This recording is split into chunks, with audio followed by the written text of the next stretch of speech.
Welcome to another Embodied Union podcast episode coming live from our car in the south coast of Sydney. New South Wales. New South Wales. Yeah, a place called Bingy. We've left Bali. We're back in the land of winter and the most beautiful, pristine, clean beaches. And we're here to do another episode. And today we're going to talk about, I guess, why people settle for mediocre in relationship. Is that the gist of it? It is. It's something, a point of conversation that we've been having lately where it's like people settle in their life as far as like, maybe it's a thing around safety, or what I see is one person in the relationship is really wanting to expand and grow and develop and, you know, like want more for themselves or for their relationship, and the other person is very content of just sort of the status quo almost. Or I definitely have that experience where I get a lot of women. I work predominantly with women, and they find me. They found maybe my Instagram or other women doing the work, and they see relationships like ours or other relationships that look like they're doing really well, and they slide into my inbox and they want something more. And often, like, I'd love to know what the men are like that come to you, but women come to me and in the beginning they're wanting something different, and often there can be some resistance from their like male counterpart. Yeah, and I think it's, you know, and I do see it in this format of like the women or the woman wants more and wants to be filled up and wants to have more things in the house and more full of experience, excitement, whatever it is. There's a bit of like a more energy, and a man kind of wants to be more free and have less things, and it's this push and pull dynamic in relationship. But I also see it as, you know, like growth wise, say the woman in relationship wants to have better sex or be met more intimately or in a way that feels deeper or better, and usually the guy feels maybe a bit hurt by that or a bit taken aback by the desire. It's like we've been together for quite some time and, you know, everything is going what a guy would class as good. We're not fighting, you know, our relationship is maybe better than our parents were, like we love each other. We're not mean to each other, we're not bad to each other, but there is like a sense of mediocrity or a safety in the relationship or a routine that can kind of create a bit of staleness in the relationship. I think like the thing that just really stood out there for me was like reading between the lines, for a lot of people the bar is set quite low. Yes. Because I get women, and let's say I've helped them come out of a toxic relationship and they've been on their own for a bit, and then they meet someone else, and then it's like, oh, but this new one's really good. He doesn't drink and he doesn't gamble and he doesn't yell at me. And it's like, oh, okay, like the bar's actually set really low. And I think, like you're saying, when couples are just kind of getting along okay, it's because potentially they're doing better than what was modeled to them. So in their model of the world, they're doing pretty good, but the bar is just set really low. And then that's why I get women, I think social media opens us up to other people's relationships. Suddenly we're now looking in, and like, yes, a lot of couples are just really showing this highlight reel that might be unrealistic, but we're able to see into the dynamic of other people's relationships, and it's like, maybe what we're doing, maybe there is room for something else here. Yeah, I think so. I think you're right with the social media and seeing other people's relationships and seeing like the range of what is possible. And I think this is the big piece here as far as like speaking into the what is possible, you know, for relationships. And, you know, today I was hoping that we would cover things around like maybe just like shared goals and shared vision for the relationship. And, you know, I think we're kind of speaking here into what happens to couples once they go past the honeymoon phase and maybe even past the conflict phase and are progressing in their relationship, and where are they taking it? Like what's happening? How are you growing together? If it's not over adversity, is it something that, are you cultivating your relationship past what is urgent, what's day to day? I mean, I speak to men a lot around this as far as like what is urgent and what is important, because it's easy to do what is urgent every day and it can feel busy, but it's not pushing the needle on your life as far as like what's really important to you, because usually what is important to you doesn't actually have to happen. Can you give some examples of what's urgent and what's important? So what's urgent is usually like the day-to-day, like the getting ready to go to work, the what you have on at work, maybe what you have on this week to do, maybe there's a party on the weekend, or there's the lawn to mow and jobs around the house to clean up and maintain and those sorts of things. Lots of maintenance things like going to the dentist. The chore list. Just chores.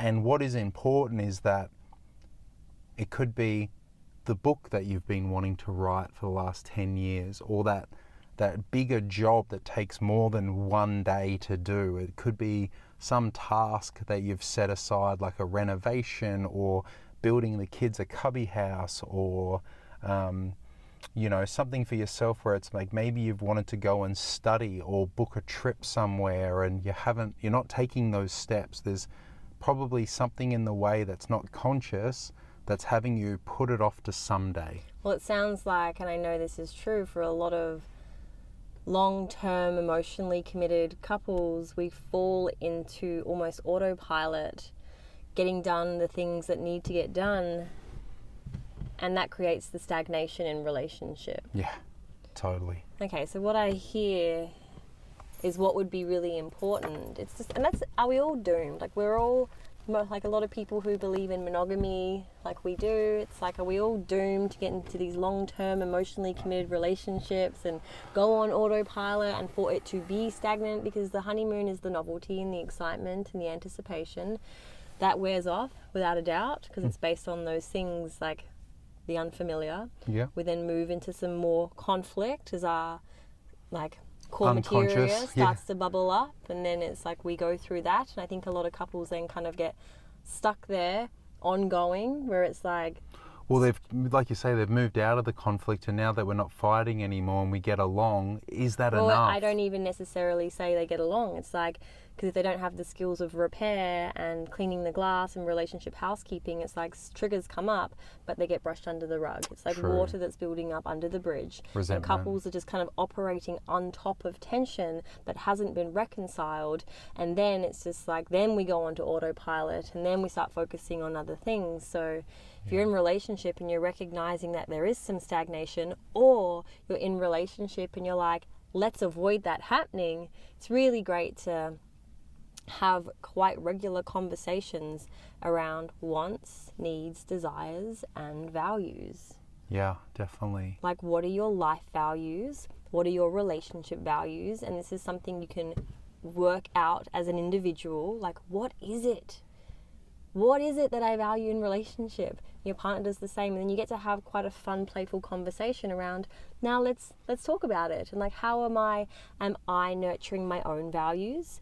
Are you nurturing your own? And how am I supporting you in nurturing your own and supporting you in nourishing yours from where I'm standing? And it's just, that would really support couples coming out of autopilot and being way more intentional with like what they're actually doing and working towards and wanting to create. I think creativity in lots of different areas of life is the antidote to stagnation. You know, like I know in business, if I'm like really focused on this one offer and trying to sell it, but I'm not in the creativity, then business feels harder. Yeah. So if we're in relationship and it's like we're just focused on kids or work or what's urgent, instead of what's important, we can come together and be like, what do we want to be creating together? Like, what experiences do we want to be having? What do we want to be creating in intimacy? What do we want to be creating in our family life? Like, it gets to be quite a fun conversation. Yeah, and I think you're right in that. I don't think people aren't experiencing their relationship probably much like this because they're not thinking about it on this level. And I think if they did, or people were, or maybe you're sitting here listening to this conversation now going, I've never considered it like this. It's the same when I talk to couples around treating their relationship a bit like a business. It's like, you have agreements, you set it up powerfully, you know, and it's the same thing. It's like, what's your future projection of your relationship? How would you like it to look? What does it look like 5 years from now? Like, are you spending time together? Are you spending time alone? Or does your partner want to study, and do you want to support them so they can live out their dream of maybe changing their career or whatever it might be? And it's like, it gets to be a fun adventure. I think, speaking for women, there's something around wanting excitement in relationship. Like, I want stability and safety and to have quite a solid base with you, but I want us to be creating inside of that solid base. You know, like,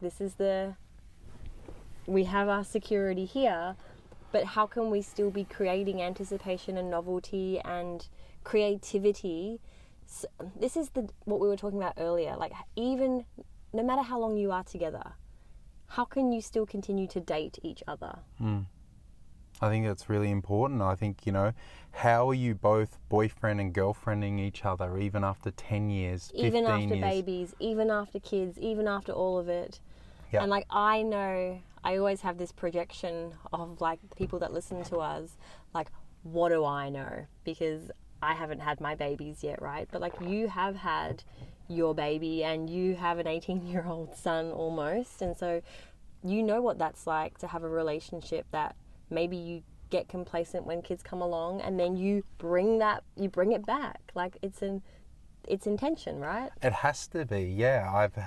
I've definitely lived through that, where you have kids and it becomes and it becomes like the focus point of making sure, and I think I speak as a man, is like wanting to provide, wanting to make sure we spend enough time with our kids, but also realize that we want to provide enough for our kids as well. And I think it's no easy feat being a man or a woman in relationship of like wanting to be the provider, wanting to be the super dad, wanting to be available and have your kids feel like they can come to you and speak to you about anything, but also hold the masculine frame of discipline for the household and, you know, like, be the leader. And it's like, it's hard. It's like juggling chainsaws that are on fire sometimes. And at the same time, it's, our partners, our feminine partners typically do want safety, but also want excitement. They want the novel. They want the mystical character that's strong, stable, shows up, reliable, and also sweeps them off their feet and puts them into the whoosh. You know, it's like, I get it. Especially, I read fantasy novels. Oh, God. And like, I'm not just talking about the fairy smut kind, but like, as a kid, Do you read like, anything else? I love fantasy, so it's true. Like, I really want my relationship to have that stable base, but it's like that part of me that's really romantic and loves the anticipation, and it's like, yeah, I do want both. Yeah. And as a man, it's kind of the same thing of like, wants the trad wife that's also a bit freaky in the sheets, you know? Like, so, you know, how can we play in this polarity? How can we... Coming back to like that, I think this is really important though, because it's, what do you want to experience? Relationship doesn't have to just be better than what your parents modeled. It actually can be fucking whatever you want it to look like, but you just have to be willing to have the courageous conversations of like, and inquiry for yourself, what do I actually want to touch and taste in this lifetime with this human? Yeah. And how can we create that? And how can we be checking in regularly to make sure that we are still in alignment with what we say we want? Because I think this is the thing, is like, I've seen it recently where I wonder, for some couples, are they actually, not that they're not fulfilled, but are they actually willing to have the conversations of inquiry with each other? Because it's like, imagine if you and I, we're like, say we were still living on the Gold Coast and both of us kind of wanted something different, but we don't speak to each other about it. That's how people start affairs and cheating, or like thinking the grass is greener, or, you know, like, the unspoken words. The unspoken words is such a killer in relationship, because imagine somebody that you know right now, you're listening to this podcast and your partner has wanted to move to some other location for the last 5 years and hasn't mentioned it, all that needs to happen is you both go, oh, you'd like to live there? Oh, I'd love a change. We can do this. And then boom, you're moving, you're doing something different. Or one partner goes, I don't want to do this job anymore. I'd like to change my job, but I haven't had the courage to share it with you because I feel like we're so deep in what we're into right now that I don't want to rock the boat too much. But it's like both of you are waiting for each other.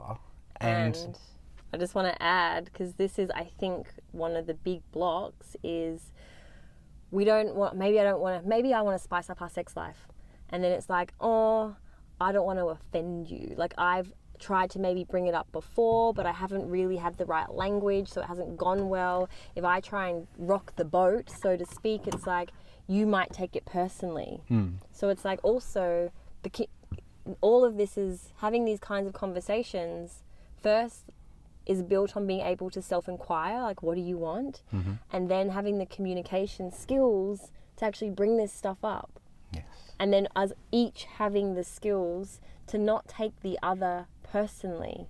Like, or if shame each other for even having the conversation. It's like, yeah. what do you mean you want to move? Like, I'm still breastfeeding. Or it's like, what do you mean you don't, like, you want to try something different in the bedroom? Why haven't you said anything before? How long have you been unsat? Like, it's just, we have to put taking each other personally in the bin, which as a human can be really hard. So it's really about learning the skills of relationship, which is communication, self-revealing, all those things. Because, you know, it's probably one of the hardest things to not take personally is your partner, because it's the most personal person that you've got. and sometimes it is about you. And the actual relationship ninja skill is, how can I not take my partner personally, even when they're bringing me something about my own behavior? Yeah, that is a superpower. But you know what? Like, in this relationship with you, I'm actually in the experience of being able to do that sometimes and witnessing you do that sometimes. And fuck, it creates so much space. Yeah. It creates the magic. It creates the room for movement and possibility. And every time we do it, it's like, it gets a little bit easier the next time because it's so rewarding. Yeah, it gets to get better and better. And I think, you know, if someone was listening today and they're in a long-term relationship and they've been sitting on wanting to have this type of conversation with their partner, hopefully this is somewhat of a step forward for having the courage to open up the conversation. At least just being willing to sit down and maybe just share with each other, like, what you might want for each other for the future, for it to grow into something even better. Because I think that's the part that really, like, I get emotional thinking about it, is like people being in long-term relationships that aren't feeling fulfilled. It's like the time in relationship isn't a testament to the greatness of the relationship. It's the quality of the relating. And I think that for couples and for people, it's like, how can you be having quality conversations with your lover and beloved in such a way that you're both inspired by your relationship, not just enduring it, or not putting up with it, but it's kind of like Settling. Yeah, it's not settling. It's like, how can you continue to make it amazing just like it was in the beginning, you know, and keep falling in love with each other and not just, you know, keeping it together for the sake of it. I love you. Love you, critter. I don't think there's anything I can add to that. I think that's really beautiful, and the only thing I would add is just, I hope that this conversation, what Lindsay just shared, is like your permission piece to raise the frickin' bar on like what is possible. Know that you can have more, you can claim more, you can want more, like desire more. Like, your relationship gets to tick all those boxes that you think maybe relationship, maybe it can't be this, maybe it can't be that, maybe it's good enough. It's like, it actually gets to be great. And yes, it is work, and yes, it is worth it. It definitely is. And I think to add onto that, to finish, if we're wrapping things up, is if we bring that to our partner, if you're in a relationship and you're wanting it to grow and you're feeling like there's a huge resistance piece from your partner to have it grow, there's, you know, it's not potentially that it's not that they don't love you, it's their capacity to hold change is too great for them. So it could be, it typically is fear. And sometimes they can feel shame, and they can project shame or fear onto you for wanting to expand the relationship. And it's just this delicate dance of like, it's up to you to know for yourself if that's the person that you want to continue to be in relationship with, knowing that at times we can have a difference of desires for our lives and for what we want. And it's also like maybe they're afraid and not knowing how to create the change with you, but there's a willingness somewhere in there as well. So, you know, if your partner you feel like you're dragging your partner along, then, you know, how could you support that partner in coming along with you if that's what they want as well, or knowing that it might be time to, you know, set that person free and yourself so you can grow and have, you know, meet somebody that's a match for what you want and the type of relationship that you want and the level of relationship. Because like Charlotte said, the bar is set so low these days for what is possible, in my opinion. I see it all the time. People are so happy just to be not fighting and just okay, you know. And I think Well, we I could think be so people much would more. rather, a lot of people would rather be together and suffering than in the alone. It's like the thought of maybe being alone, or the thought of having to divide the houses or the assets or the dogs or the kids, that feels too overwhelming. So we just have to kind of keep going with what is not really working. Yeah, and just, you know, if it's not working but you want to stay together, then it's like, get support. Like, you know, anyone else would do it in business. If your business was struggling, you would get support from people that support business, and it's no different for a relationship. I think too often couples get to the point where it's gone too far before they get really good support. And I know for a lot of people it's like, oh, a relationship's pretty good, so we don't want to maybe invest in our relationship. But that's almost like the best time. When it's good, it's easy to add on to and change things and not have to deal with all what's in the way of it rather than the other. So. When it's good, you're not so in it that you can't look at it. Like Lindsay and I went into therapy, couples therapy, within the first 6 months. Like the first big bump, we're like, let's fucking take it to therapy. And we've been in therapy ever since. And it's not this big heavy thing. It's like, oh, we get triggered because we're human and we have blind spots. So we look at them productively. And that has kept our relationship. Like, we don't have resentment. Yes, it's only been 2 years together, but I've actually never had a relationship go on 2 years without there being hurt and stuff that we're trying to work through and heal. It's like, oh, it's clean. Our relationship is really clean because we have created it to be so. Yeah, and I would love to see that for other couples that are in relationship and both working on it and both knowing that they're human and can bring their humanness. And if they are wanting something or don't know how to move through it, that they actually get support before they chuck it in the bin.